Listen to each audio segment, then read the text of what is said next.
Bonjour à tous et à toutes. J'ai le plaisir de vous accueillir à ce webinaire qui va être consacré au small cap. Vous le savez, ces petites capitalisations qui concentrent énormément d'innovation, de technologie et qui sont dotées en plus d'une forte croissance. J'ai le plaisir d'accueillir, un plaisir d'ailleurs non dissimulé parce que Pierrick, ça fait longtemps qu'on se suit. Ça fait une bonne quinzaine d'années et je suis très content de vous interviewer aujourd'hui pour essayer de comprendre où est-ce que nous en sommes dans ce cycle. Pierrick Baucher, vous êtes donc le responsable de la gestion, tout particulièrement des small caps au sein de InnoCap. InnoCap, d'ailleurs, qui est une spécialité, d'ailleurs, une branche de Groupama. Bienvenue à vous. Bonjour Cédric, le plaisir est totalement partagé. Avant de commencer dans le dur sur cette thématique, je dirais de small cap, est-ce que vous pouvez nous parler un petit peu de la société et quelles sont dorénavant ses spécialités et tout particulièrement la valeur ajoutée que vous avez par rapport aux petites et moyennes valeurs françaises et européennes? Cédric, nous avons créé InnoCap Gestion en 2007, avec un positionnement très fort sur les small et mid cap françaises tout au long des 18 dernières années. C'est le cœur de notre expertise. Alors nous avons façonné un regard assez singulier de l'investissement dans les small et mid cap au cours de ces 18 dernières années, avec trois piliers assez simples. Le premier, c'est que nous recherchons la différenciation. Nous cherchons à investir dans des positionnements uniques au monde. Le deuxième, c'est l'innovation. L'innovation pour l'intelligence qu'elle apporte dans des mondes qui existent, des mondes industriels qui existent, mais qui mutent. Cette innovation qui permet de faire plus vite, mieux localement, en consommant moins. C'est la vertu de positionnement. Et le troisième élément, c'est de l'intégration forte. Et quand vous avez de l'innovation, de l'intégration très forte, vous êtes au cœur des enjeux de souveraineté. Et c'est ça, InnoCap Gestion. C'est de la différenciation, de l'innovation, de la souveraineté, à travers un processus d'investissement qui est très structuré, une gestion de conviction engagée au cœur de l'économie réelle, et ça nous amène à investir dans des leaders mondiaux. Alors, vous l'évoquez, Cédric, en 2025, Groupama Asset Management a racheté InnoCap Gestion. Alors, capitalistiquement, tout change, c'est bien 100% du capital qui a été racheté, mais opérationnellement, rien ne change. Nous gardons notre gestion de conviction engagée, active. Et les synergies se mettent en place. Bien sûr, il y a la partie baisse des frais, et il y a la partie synergie, approche intellectuelle avec l'ensemble de l'équipe de gestion, un axe très complémentaire avec l'équipe SMICAP européenne et un axe aussi tout à fait complémentaire avec l'équipe de gestion action internationale qui nous amène un regard particulièrement aiguisé sur l'univers des small caps françaises et européennes. Oui, et puis en plus, il y a des trucs à dire en ce moment. Donc, alors, où est-ce qu'on est particulièrement dans le cycle des small caps après quelques années difficiles? Bon, il est à noter quand même que l'année 2025 a été le début, je dirais, d'un rebond significatif. Donc, où est-ce qu'on en est aujourd'hui, Pierrick? Alors, si on prend un petit peu de hauteur, si l'on regarde la contre-performance cumulée au cours des 5 dernières années, elle est historique. Alors, j'ai repris les chiffres, Cédric. J'ai comparé le MSCI France Small Cap au MSCI France Large Cap, en s'arrêtant au 27 février 2026 et en remontant il y a 5 ans. Ben, c'est flagrant. Le MSCI France Small Cap, 1% de performance sur 5 ans. Le MSCI France Large Cap, 78% de performance. Un écart de 77%. Et en parallèle, les profits des small et mid cap se sont mieux tenus que ceux des large cap. Ça veut dire qu'il y a bien une contraction historiquement forte des multiples de valorisation. Alors, si on prend toujours un peu d'auteur et qu'on le regarde le PE moyen depuis 20 ans des small cap, on a une prime de 14% sur les large cap. Et quand on regarde les dernières données sur ce PE, on a une décote de 26%. Alors Cédric, quand vous passez d'une prime de 14% à une décote de 26%, c'est que vous avez un écart de plus de 50% sur les valorisations. Alors il s'agit bien d'une aversion au risque extrêmement forte qui s'est déversée sur les marchés financiers. Mais on comprend, on a bien vu les événements internationaux, on a eu un cumul d'événements historiques sur 5 ans, une pandémie mondiale qui arrive tous les 5 ans, une guerre à nos portes qui a été la plus forte depuis la Seconde Guerre mondiale, les hausses de taux d'intérêt aux États-Unis 2022-2023 qui ont été les plus fortes, les plus vives depuis 52 ans, les perturbations politiques en Europe, la dissolution en France, les perturbations géopolitiques avec les droits de douane de l'administration Trump. Le monde a été mis à mal en termes de risques. Mais vous l'évoquez, Cédric, effectivement, en 2025, les temps changent. On a les premiers signaux d'une inversion de tendance. Quand on regarde à nouveau les performances, le MSCI France Small Cap est en progression sur l'année 2025 de 13% et le MSCI France Large Cap de 10%. Donc les plus pessimistes diront c'est la fin de la contre-performance des SMIC Cap. Les plus optimistes diront que c'est le début de la reprise de la surperformance des small et mid cap. Je me range du côté des optimistes globalement et on voit, on a les signaux, c'est le reflet de l'accélération de la croissance économique en Europe. Merci de de ce rappel, de ce positionnement, parce qu'on verra à l'intérieur du portefeuille, il y a eu effectivement des participations qui ont explosé et qui vont continuer à exploser, j'en suis persuadé, parce on est probablement à un moment clé. Bon, est-ce qu'on peut se refaire le point sur, je dirais, la spécificité et l'intérêt structurel d'investir pour nous, gestionnaires patrimoine, pour le compte de nos clients dans les small caps françaises ou européennes? Alors, c'est la performance, parce qu'on l'a oublié. Les 5 dernières années nous l'ont fait oublier, Cédric, mais les small et mid cap, qu'elles soient françaises ou européennes, qu'elles soient américaines, qu'elles soient mondiales, peu importe, la caractéristique même des small et mid cap, c'est la surperformance par rapport au large cap. Sur un principe assez simple, qui est que l'évolution des cours de bourse est majoritairement le reflet de la croissance des profits. C'est très vrai à long terme, c'est pas tout à fait vrai sur le court terme, puisqu'on a énormément d'éléments de pollution, on le voit bien aujourd'hui, mais globalement, c'est assez intuitif.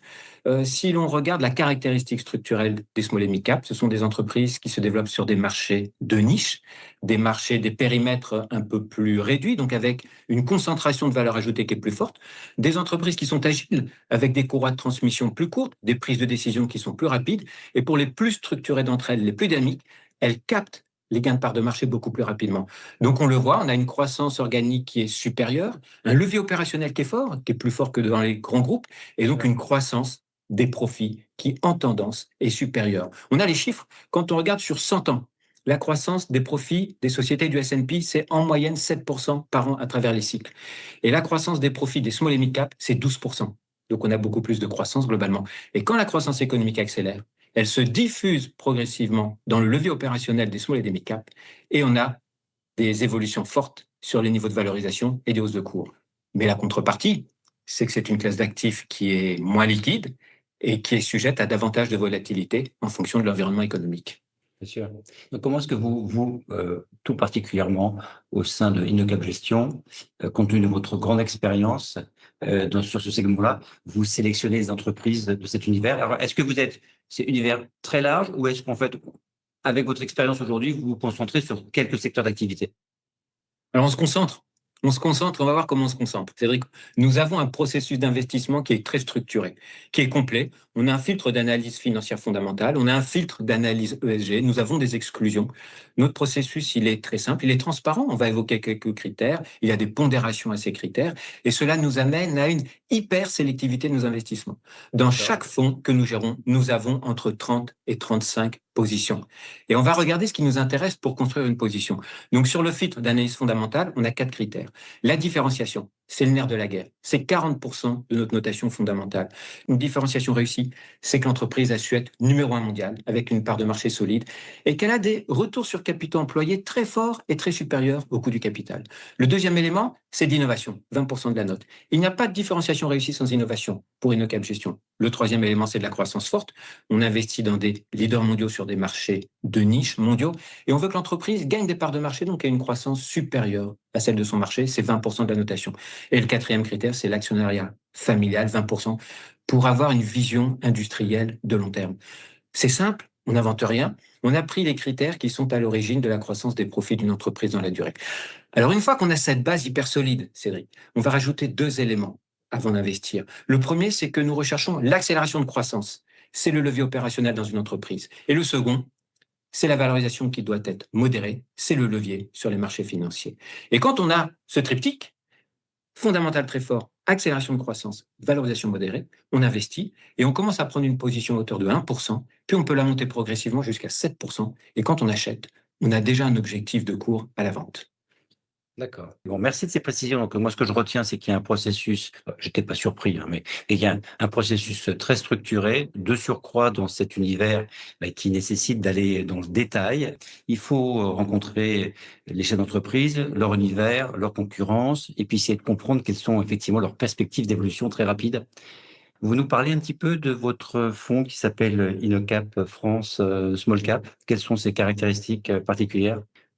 InnoCap, France Small Cap, c'est un fonds dédié aux small cap françaises innovantes, les plus innovantes. Ce sont des leaders mondiaux méga innovants qui sont au cœur des enjeux des révolutions industrielles. Donc, vous allez trouver dans ce fonds, bien sûr, des sociétés qui vont être différenciantes par l'innovation, des sociétés en croissance et qui vont être très intégré en amont, donc au cœur des enjeux de souveraineté, c'est de l'innovation pour de la souveraineté européenne.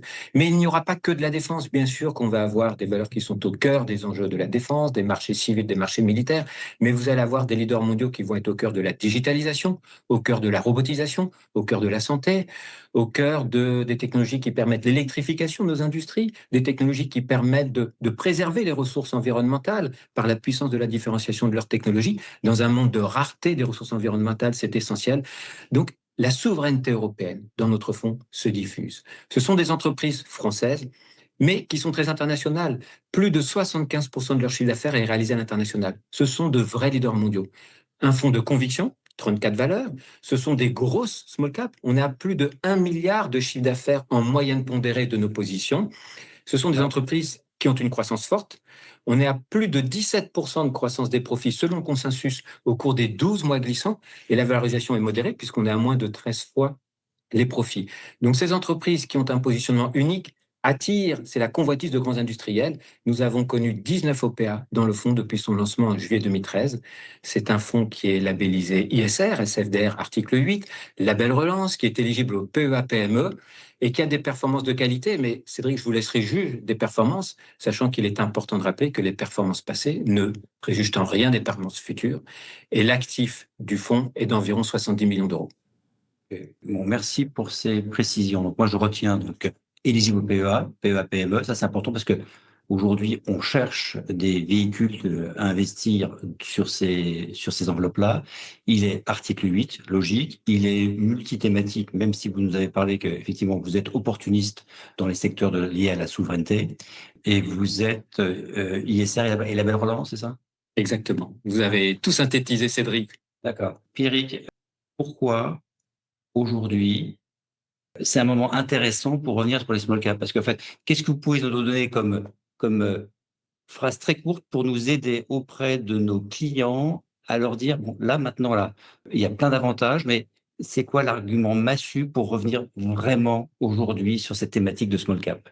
Moi, j'en suis convaincu, mais j'aimerais bien que vous m'aidiez dans ma conviction. Cédric, pour investir dans les small caps, l'enjeu essentiel, c'est le timing. Et le bon timing, c'est quand on a 3 éléments sur la table. Des valorisations attractives, un momentum économique qui accélère et les flux qui reviennent. Et aujourd'hui, nous avons les 3 éléments sur la table. Alors, les valorisations, nous en avons parlé, c'est flagrant. Le momentum, ça a été la surprise. 2025 a été l'année de l'accélération progressive de la croissance économique en Europe. Nous l'avons vu, il y a eu des surprises positives globalement. Ça pousse beaucoup plus que ce qui était attendu. Et je dirais que le meilleur est devant nous, probablement, avec la diffusion dans l'économie du plan de relance dans l'infrastructure en Allemagne, 500 milliards, le plan d'investissement dans la défense en Europe, 500 milliards, et on le voit en parallèle, sachant que ces éléments vont se diffuser dans l'économie devant nous, probablement à compter du 2e semestre 2026 et progressivement jusqu'en 2030. Donc nous avons la visibilité, et aujourd'hui, nous voyons que les indicateurs économiques avancés poussent fort et tirent vers le haut. Et ils sont tirés par les statistiques d'activité industrielle. Et ça, c'est nouveau globalement. Après 3 années de désinvestissement, 3 années de faiblesse des capex industriels, ça y est, on commence à sortir par le haut. Avec en parallèle des conditions financières qui deviennent beaucoup plus favorables. Nous anticipons que nous allons rentrer dans un environnement très favorable des capex industriels et cet environnement va alimenter la croissance économique. Donc l'Europe devrait continuer à attirer le regard des investisseurs. Et c'est parce que l'Europe accélère que le flux anglo-saxon, notamment américain, commence à se déverser en Europe. Donc le triptyque, valorisation, momentum, flux, il est sur la table, c'est nouveau, et probablement que la surperformance des small et mid cap en 2025 commence à être un élément révélateur d'une tendance qui se met en place. Bon, eh bien, là, vous avez fait une superbe conclusion. Donc, moi, j'ai pas grand-chose à rajouter, si ce n'est en vous écoutant, Pierrick. Moi, j'ai l'impression, en fait, que votre fonds, et c'est assez rassurant d'ailleurs, c'est un fonds de valeur cotée qui se comporte comme des fonds de private equity. Donc, c'est des boîtes qui sont d'hypercroissance, super agiles, très innovantes. On est dans un cycle de valorisation faible, avec des belles perspectives de croissance. Donc, moi, ce que je retiens, c'est positionner votre fonds. Bien sûr, c'est un fonds action, donc c'est un fonds dynamique, bien évidemment, mais avec le confort d'investir dans des sociétés cotées, mais tout en ayant en fait le jus, les jus à extraire de performance sur des valeurs qui sont en hypercroissance, française ou européenne, sur des thématiques très adaptées à, comment dire, à l'environnement aujourd'hui. Donc moi, j'ai envie de retenir comme phrase ouais, un fonds de valeurs cotées qui se comportent comme si c'était des valeurs de non cotées compte tenu de leur perspective de croissance. Voilà. Alors bien sûr, Cédric, le parallèle a du sens avec l'industrie du non-coté. On a une approche terrain qui est très engagée. Nous investissons dans les entreprises les plus innovantes, au cœur de la souveraineté, et nous sommes au cœur de l'économie réelle. Et en plus, je dirais, au-delà de l'enjeu de la croissance forte, nous avons quand même, nous, des valorisations qui sont très modérées, et on a un enjeu de liquidité. On surveille systématiquement la liquidité dans la construction des portefeuilles.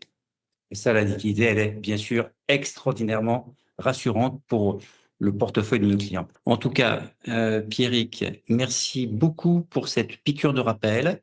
Je vous rappelle aussi, bien évidemment, que ce fonds-là, InnoCap France Small Cap, il est éligible dans toutes les bonnes plateformes, que ce soit en bancaire, en assurance vie. Et je vous souhaite eh bien, un très bon début d'année et une poursuite de ces belles performances que vous nous avez montrées de par le passé. Dernier point aussi, pour ceux qui souhaitent avoir un complément d'information sur la composition du portefeuille, les différentes lignes, etc., je vous invite bien évidemment à vous rendre sur le stand d'InnoCap sur le site Patrimata où vous retrouverez les dernières informations, les reportings et tout ce qui peut être vidéo, communication régulière de la société. Passez une très bonne fin de matinée et à très bientôt. Merci beaucoup, Cédric. À bientôt.